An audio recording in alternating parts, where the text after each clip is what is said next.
Good evening kabayan. Ito po yung alaga namin pusa rito. Nanganak na siya. 4 po yung anak niya. Lahat po ay kakulay niya. Nagugutom.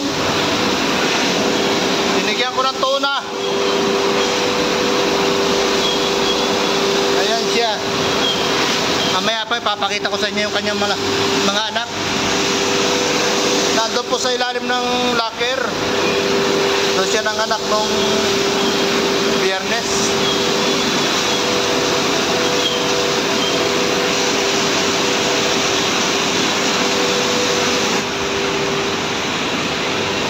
Hindi ko po alam kung yung anak niya ay babae, kung may babae o may lalaki. Pero tataba nila malalaki. Umalis na naman. Alaga namin. Pupunta ko yung kanyang mga anak ko sa ilalim. Papakita ko sa inyo. Yung alaga namin si Miming dito po sa likod ng Enjet. Dito siya nanganak. Itong locker na to sa ilalim. Atin po titingnan kung ano mga tahuin. Ayun po yung kanyang mga anak.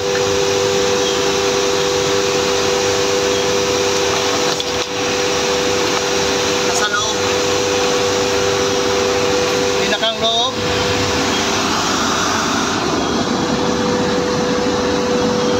Taring.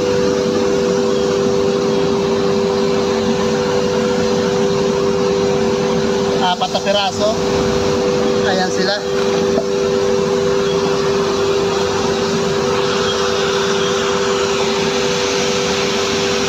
Ang lalaki.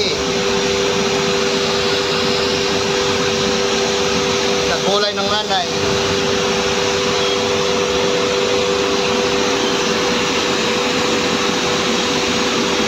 Lalaki ito. Itong isa.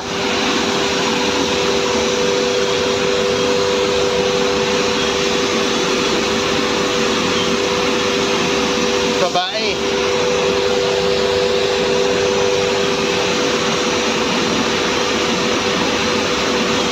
Lalaki. Babae. Dalawang lalaki at dalawang babae yung kanyang anak. Ayan na. Tatlong araw po lang po sila. Pero ang lalaki na. Babalik na po natin baka kasi itong pusa pag laging hinahawakan yung kanyang anak, yung inahin, ay inililipat niya.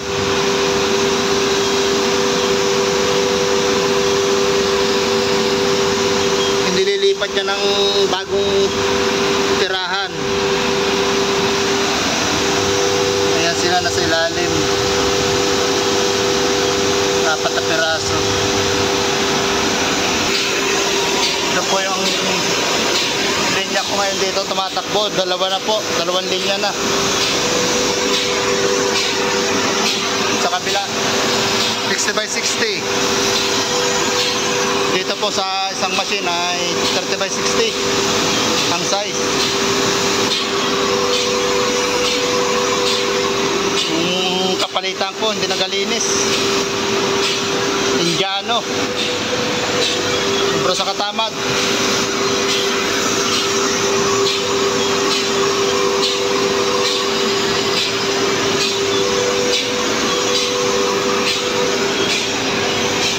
So, yung tirahan ng mga pusa, ando sa ilalim. Tuktok siya. Wala kasama, tuktok-tuktok. Ilalamig siguro. Nandito na po yung nanay kabayan. Ito, nagpapadidi siya. Kanyang mga anak. Ayan, gutom na gutom.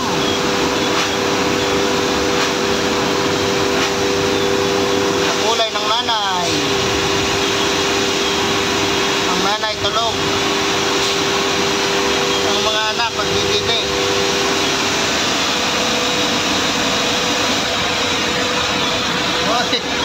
Magagawan.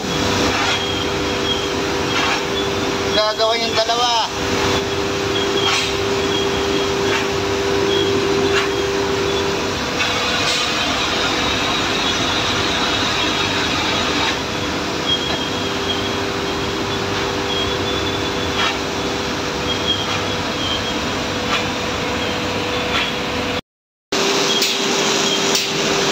Para po kabayan, hanggang dito na lang po. Maraming po salamat sa inyo lahat.